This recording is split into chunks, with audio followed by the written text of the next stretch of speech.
Yo, big aloha and welcome to Real Talk Hip Hop Hawaii. I'm your host, Jahsun, and we're coming to you from Inside Out Universe Studios in Haiku, Maui. We got a very special guest from Oahu over here today. We got Jazan up in the building. What's going on, Hawaii? Yeah. Hawaii Hip Hop, Jazan exclusive. Flew over here to play a show for the Lava Squad mixtape release party last night. That was dope. Hell yeah. She threw it down, represented. Yeah. For the squad. I like that. Hell yeah. I like that crowd participation that you were doing too. That was dope. That was really fun. Yeah, overall it was just a super fun night. Maui is dope. What's up? Yeah, thanks for coming and blessing the stage and letting us hear some of those sounds from over there. It's good to link the islands and get networking, and that's definitely good to have you on the show, you know, network and get that going. Yeah. Definitely want to get on your show too. Yes, on my blog. Yeah. Let's talk about a little bit about that. Like, when did you start that? Yeah. So it kind of all started around the time that I auditioned for Team Backpack last year. So as soon as I found out I was going, I knew I had to do a crowdsourcing thing. So I used Indiegogo, and pretty much I made a little bit more money than expected, which was really nice, really cool. It was the first time I ever really saw that people would really back me up in this. So it was really cool to see that. And then for the funding that I had, I put it aside to just pay for fees for a quick little website and stuff. And I was I can just do a hip hop blog because it's kind of what I do in school. I'm a marketing major and learned a lot in the different jobs I've had as a student. So I was you got to find a way to bridge the business side and the music side together. And I feel I'm in a really good middle place. That's dope. Yeah. A lot of artists don't have exactly. that. A lot of artists can do one or the other, but it's hard to do both. Yeah, because I was I know I'm not good with technical stuff like videos and cameras and audio and stuff. So I was but I'm good at writing and I like doing journalism and stuff. So I just figured put it together, and everyone likes hip hop blogs and all that kind of stuff, and that's really a good way to bring people to your own domain and stuff. So aside from just sending them to your SoundCloud or your YouTube, you bring it to yours, and the views go to you, not just to the company that you're hosted on or something like that, you know? Yeah, that's awesome. And you're getting a lot of people on there. Yeah, it's from really all cool. over the place. Yeah. So, let's talk about that Team Backpack thing, too. So I've been, we've probably been following Team Backpack for 5-6 years. They're actually fairly new, too, as far as, media and video and the way they present it and the hype that they've built around it is, really cool. Last year I just decided to just try it out because I felt I've always I performed a couple times at my school already around Honolulu, and I was I gotta step it up and really push myself. And if I say that I'm gonna be about this music, put myself on a platform, even if I may not be as experienced in that sense and stuff. But we just went in and did it, and my homegirl Renee helped me shoot the video for it, and then my girlfriend helped me a lot in the whole process of getting the CDs together as far as pushing it out to people. So overall, the whole experience was cool. And then when we got there, it was just straight up hip hop for 3 days, ciphers going on, some dancing, and they had taco trucks. It was LA, so really LA vibe. It was kind of in a space like this, kind of like a warehouse. So it was really cool, and I really appreciate the kind of quality that they bring. They linked up with Adobe or something, and that's how they've gotten that big partnership to produce really high quality videos. And now people pop off a Team Backpack. Yeah, you can get put on, and then your career goes. Yeah, just from that. Some people, they don't even really make it through the ciphers, but they get lots of footage on the outside ciphers, just on the street and stuff like that, and people just one share will get you 30,000 views, and you're from Honolulu, Hawaii or something, you know? That's dope. Super dope. Yeah, tell us more about the experience of just going there and being with all that hip hop community. And stuff. 'Cause around here, we have a hip hop community in Hawaii, but it's kind of sparse, and sometimes not everybody's get all together, but going over there and just seeing all that, and just so many people doing the same thing. How was that for you? So I think for Hawaii, we can be very prideful of where we're from, so we tend to just stay where we claim the state that we are. But you gotta branch out if you want your story to be heard the way you think that it should be heard. You gotta push it out like that. So your music has to be top notch like that too. Your presentation has to be top notch, and your style. You can have the dope lyrics, dope voice, dope music, and like have all the nice videos and stuff. But like if you're not visually appealing, like you gotta like come with some type of finesse and stuff like that. So I think in Hawaii, as far as fashion, we kind of lack because of like how far we are from the mainland or whatever. But I think it's cool to see like that hip hop does exist here. But yeah, Team Backpack, it was really fun. It was just like basically 3 days of hip hop. You have like the 2 ciphers, and then like when you go through all of that, they pick the top 12 the next day, and then the top like 12 basically compete like round for round until like the top 3, and then the top 3 are kind of like the reigning champions, and then the reigning champions get to become part of like the Team Backpack like network.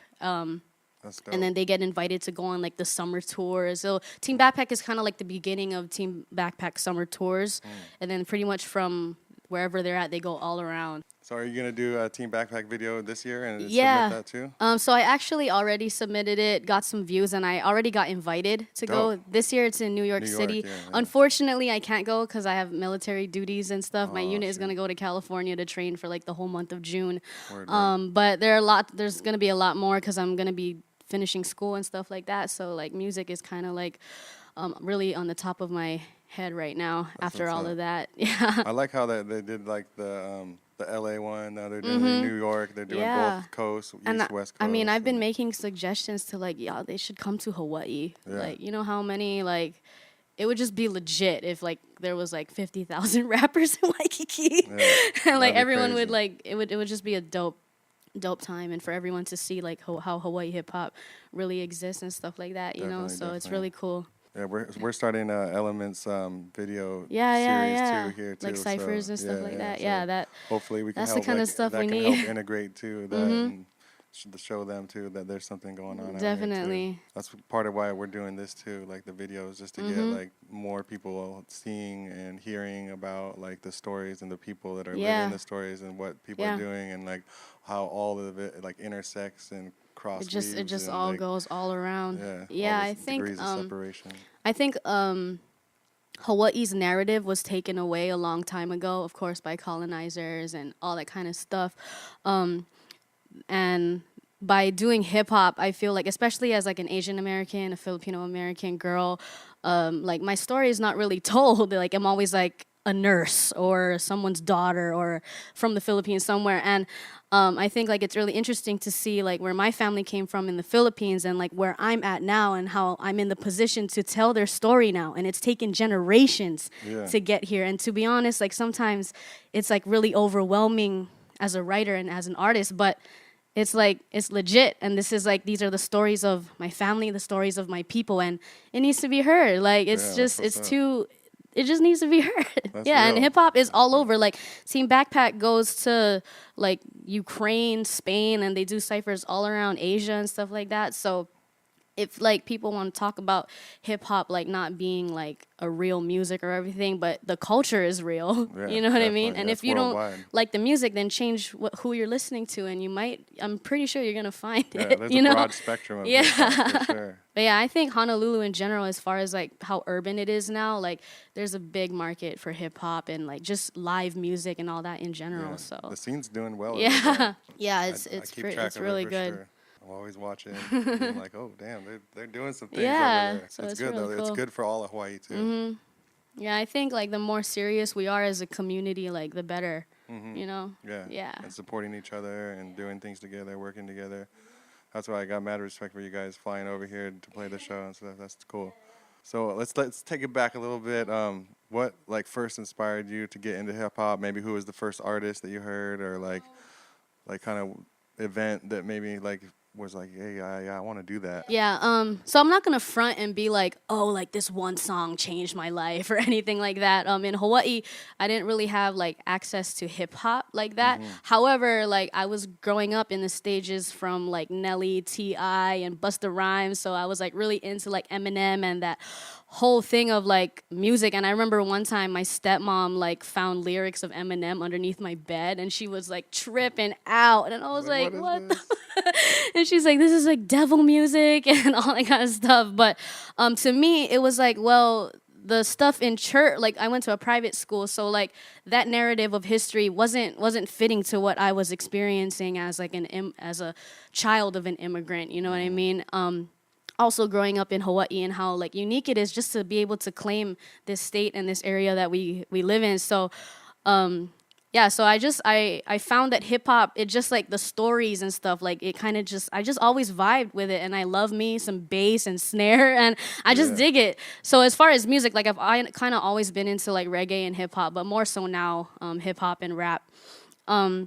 But specifically in 2009, I was 17 years old, and I'm kind of a nerd. So in high school, I got to go to like this leadership conference for like minority youth in UC Berkeley in California. Cool. So we spent like I'd say like half a month kind of just touring all of the different projects around the area, like the gay communities and stuff like that, and the homelessness problem, and like all around like issues in San Francisco. And I was like, wow, like this kind of stuff is like happening in Hawaii as well. And then one of the things we had to do every night was we had to pick a piece of like a art form, so like dance, poetry, or music or something like that.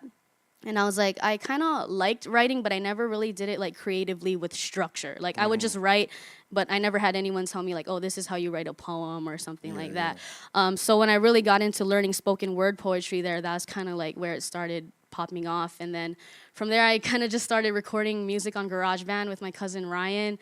And then like after that, I joined the military, and I kind of haven't stopped recording ever since, and it kind of just blew over to what it is now. And I'm not saying that I'm like super popular or anything now, but I know that there's an audience that's like waiting for me to be heard, you know, or like really down to listen. So I know that if I just keep grinding, like it's gonna happen, you know? I respect that, and I appreciate that. Yeah. That's dope. Like, I definitely have seen your drive and seen you pushing.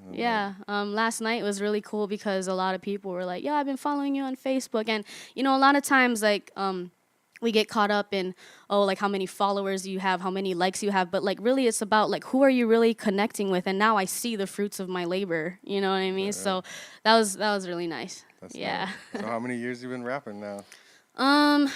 I'd say about 6 years. However, I've only really started like really pushing and taking this seriously for about like 2.5 years. So what's the plan for 2016? You got any big plans? Yeah, so I have a EP dropping this May 30th.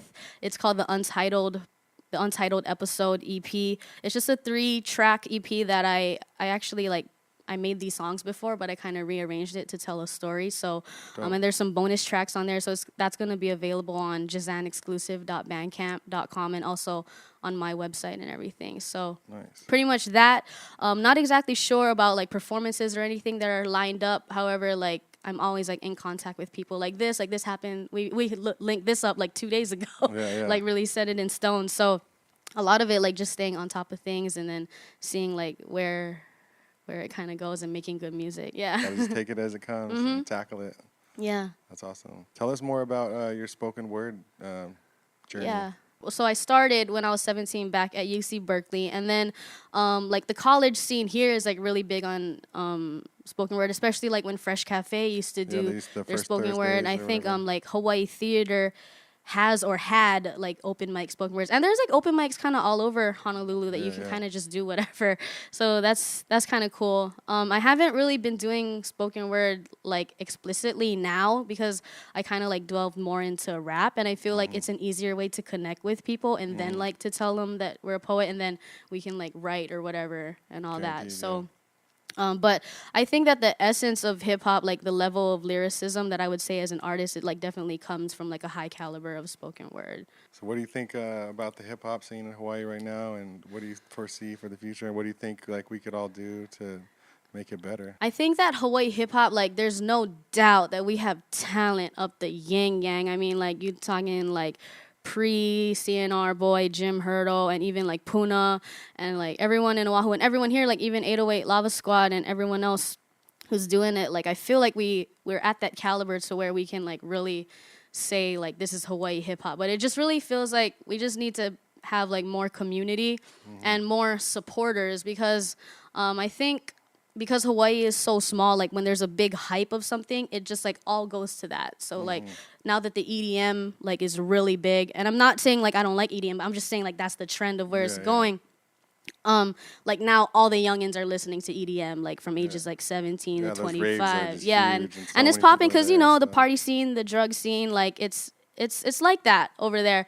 But I think that hip hop still has a good place to make it, as long as like we keep pushing and like making better quality stuff, and like there's no doubt that it could really happen. And now like what's his name? IA has Aloha Hype TV. Yeah, I saw that. And like just putting together platforms like that, I think it's gonna be they've it's been gonna be posting cool. a lot of videos. I've been seeing some Yeah, of the videos. yeah. Because like I remember when I was younger, I used to listen to like Overdrive Live or like that other show that they used to have, and they used to play like that guy.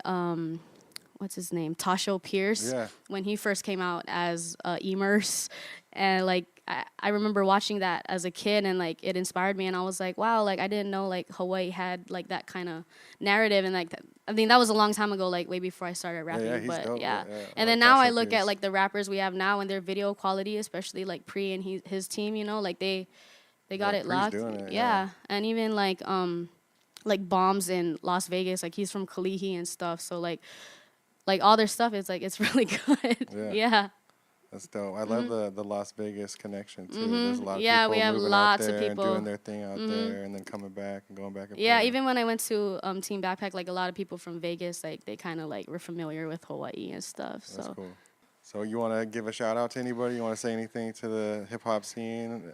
Yeah, I think that I'm still like kind of new in the hip hop scene as far as like going out in the local scene, but I think like it's really cool as far as like getting ready, because the way I see it is like Hawaii is kind of like the training grounds of like where you can learn and like figure out your story, figure out your sound. So like I'm in the process of like getting all of that, like growing up and getting all of that situated, so that when I do go to the mainland, I'm like sure about what I'm saying and sure about my message and sound and stuff like that. So yeah, that's good. Yeah, all that is all super cool.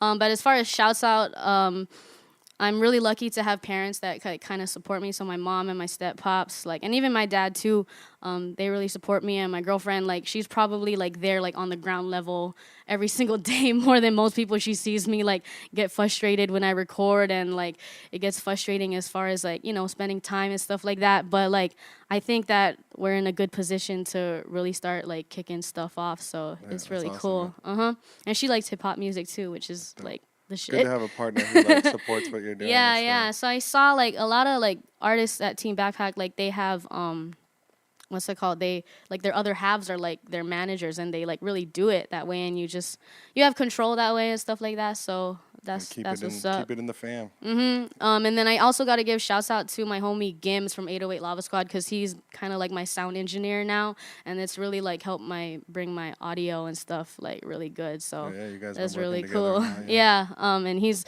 a very talented writer and young man himself. So, and everyone at Lava Squad Mafia is super cool. I've had most of them on my blog already. Trying to have Puna on there too soon, and like more Hawaii people.